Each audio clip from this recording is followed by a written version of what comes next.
As-tu déjà ressenti que, lorsque tu pries, ton esprit s'égare soudainement? Tu commences la prière avec sincérité, mais dès que tu récites, des pensées surgissent, des souvenirs, des préoccupations, parfois même des choses insignifiantes. Alors, demande-toi, pourquoi est-ce justement dans ce moment sacré que ton cœur se distrait? Allah nous a révélé dans le Coran: Satan veut seulement jeter parmi vous l'inimitié et la haine et vous détourner de l'évocation d'Allah et de la prière. Sourate Al-Maïda 5, 91. Le shaitan sait que la prière est ta connexion directe avec ton Seigneur. C'est pourquoi il s'efforce de te couper de cette lumière. Une histoire qui interpelle. Un homme vint voir un savant, le cœur lourd et troublé. Il lui confie: Chaque fois que je me mets à prier, je me sens distrait. Mon esprit s'évade, je pense à mes affaires, à mes projets, parfois même à des choses inutiles. Et quand je termine, je réalise que je ne sais plus combien de rakats j'ai accompli. Mon cœur est fatigué. Le savant, observant la sincérité de cet homme, répondit calmement: Ne sois pas étonné. C'est Shaitan qui vient voler ta prière, comme un voleur guette dans l'ombre celui qui porte un trésor.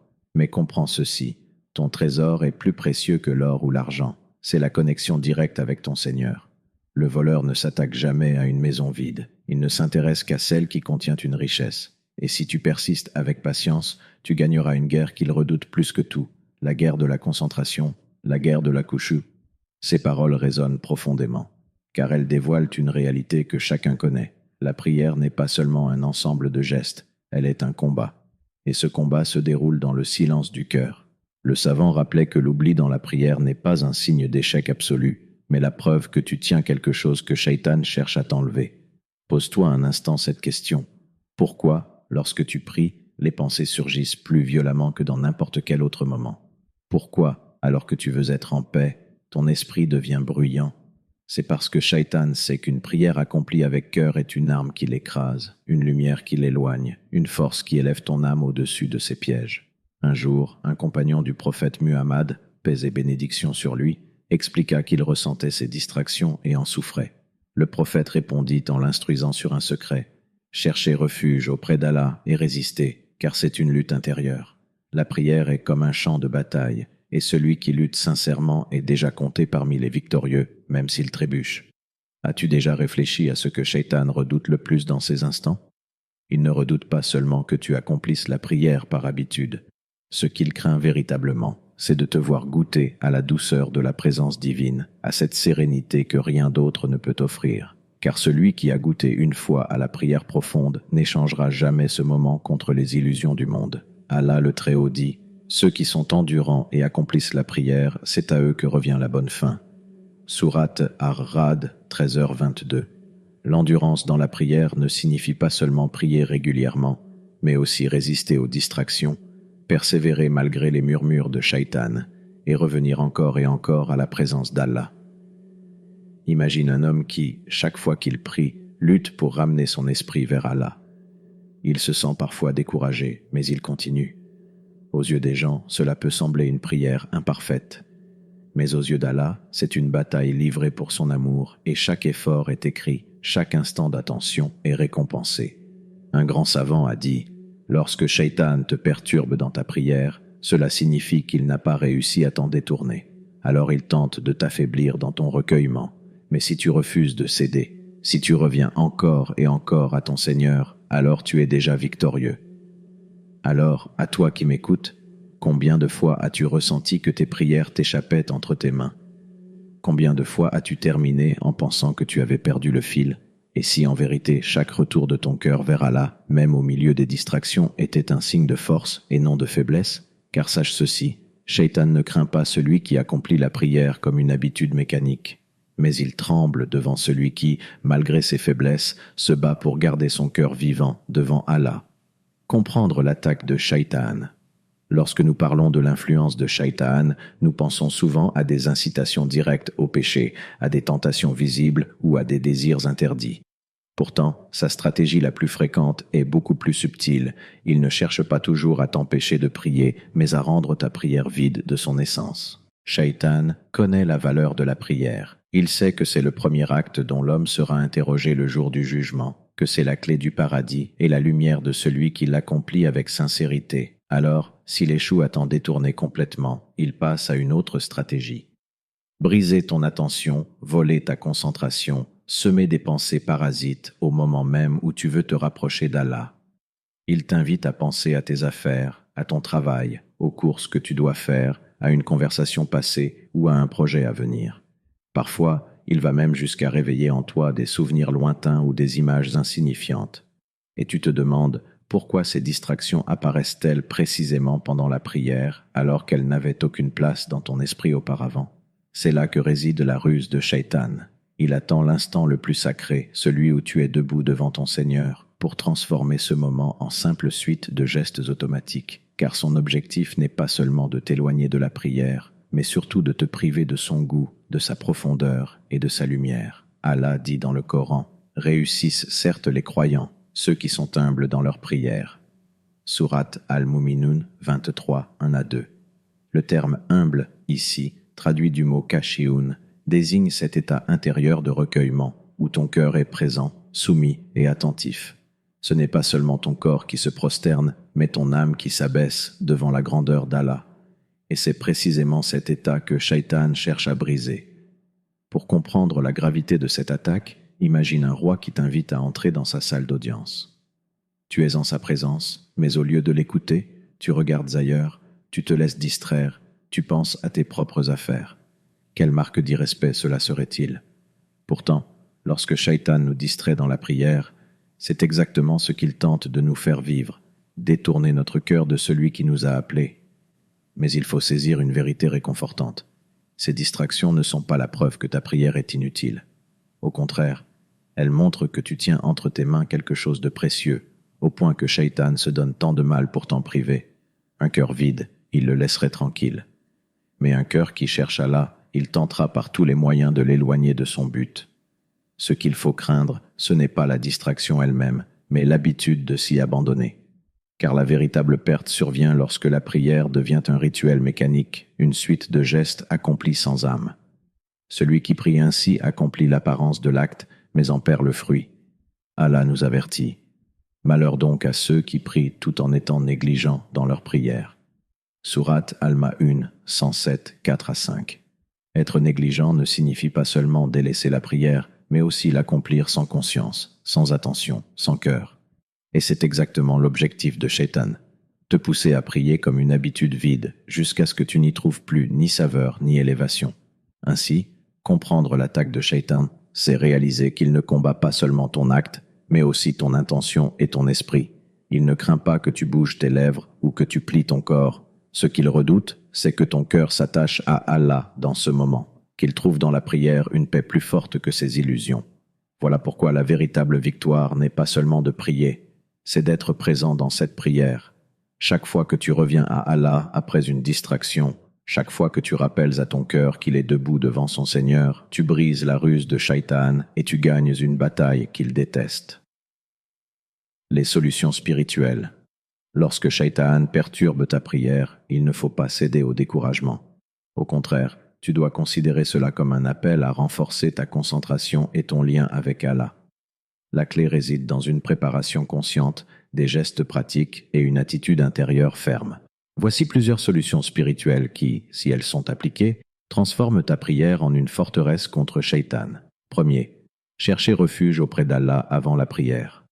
Le prophète Muhammad, paix et bénédiction sur lui, a enseigné, quand l'un de vous se met en colère, qu'il dise « A'udhu billahi mina shaitan ir-rajim ». Cette invocation n'est pas seulement un mot, c'est une arme. Lorsque tu dis sincèrement « Je cherche refuge auprès d'Allah contre le diable banni », tu places un mur invisible entre toi et Shaitan.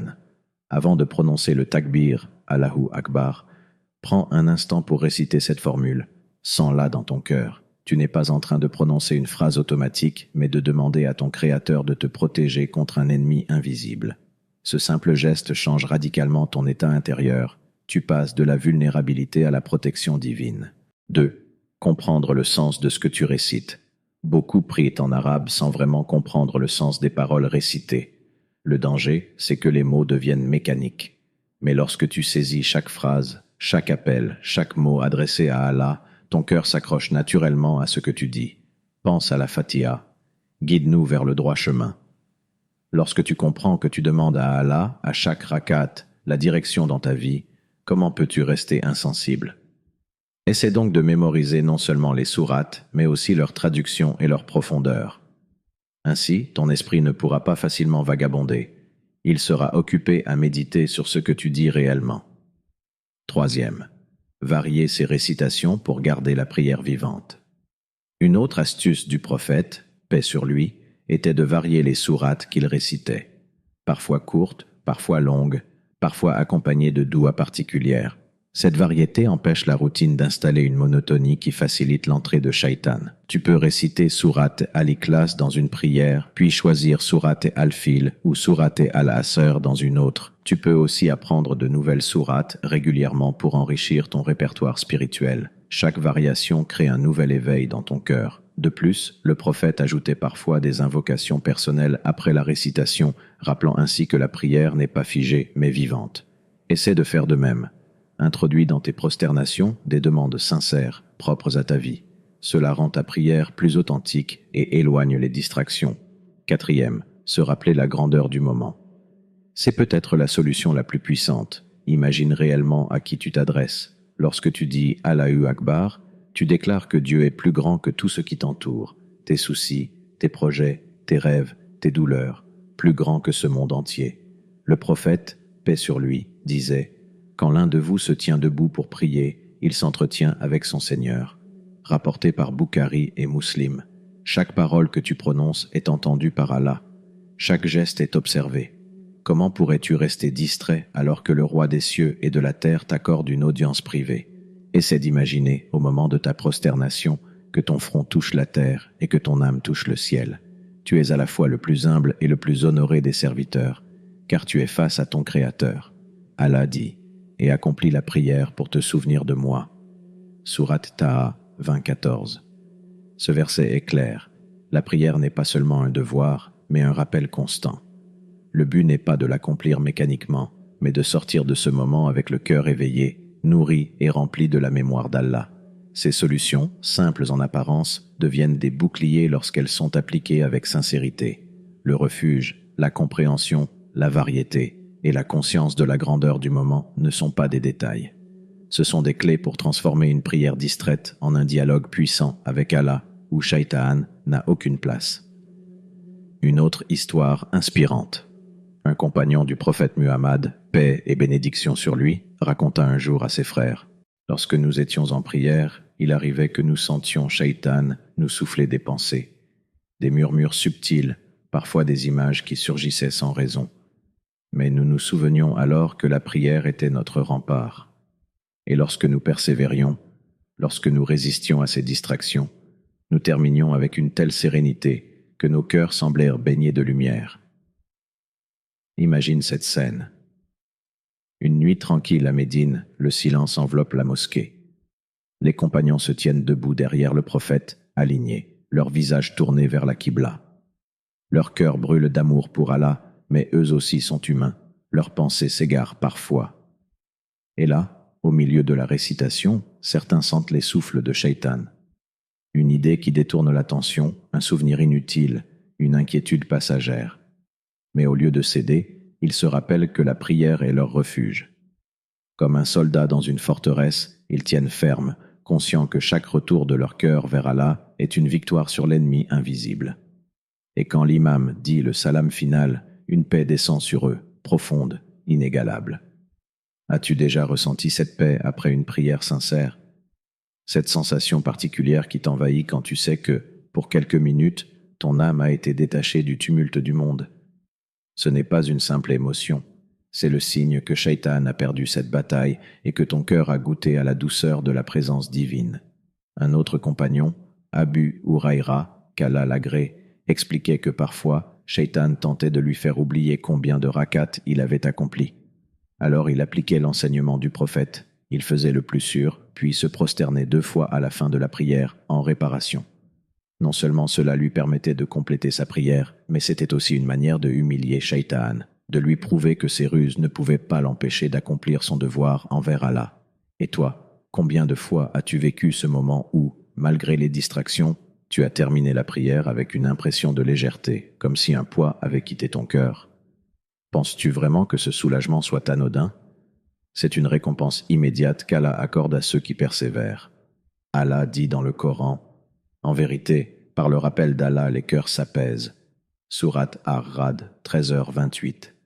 Le compagnon qui racontait cette expérience ne voulait pas simplement partager un souvenir. Il voulait nous enseigner une vérité intemporelle. Oui, Shaitan attaque tout le monde, même les meilleurs d'entre nous. Mais la prière sincère, même traversée de distractions, finit toujours par apporter un apaisement que rien ne peut égaler.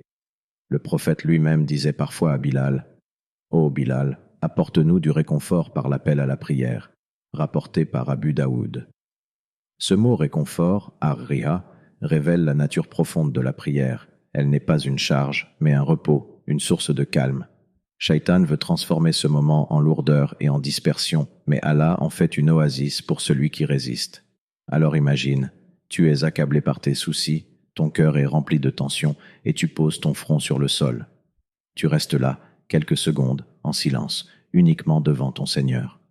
Quand tu te relèves, tu n'es plus le même. Ton problème existe encore peut-être, mais ton âme est différente, plus forte, plus claire, plus paisible. Cette paix, c'est le signe de la victoire. Elle ne vient pas toujours immédiatement, mais lorsque tu la ressens, c'est comme un témoignage intérieur que ton effort n'était pas vain. Shaitan a échoué à voler la saveur de ton acte, et Allah t'a donné en retour une lumière qui dépasse toute distraction.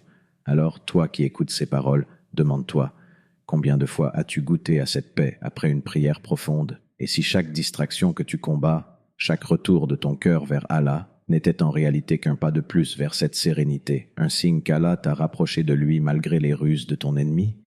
Le shaitan essaie toujours de t'empêcher de goûter à la douceur de la prière. Mais souviens-toi, chaque effort que tu fais pour repousser ces distractions est une victoire, et Allah enregistre chaque pas que tu fais vers lui. Allah dit, en vérité la prière préserve de la turpitude et du blâmable, et le rappel d'Allah est certes ce qu'il y a de plus grand. Sourate Al-Ankabut 29-45. Alors, la prochaine fois que Shaitan essaie de te perturber dans ta prière, demande-toi, vais-je lui céder ce moment, ou vais-je me tenir fermement devant Allah avec humilité et amour?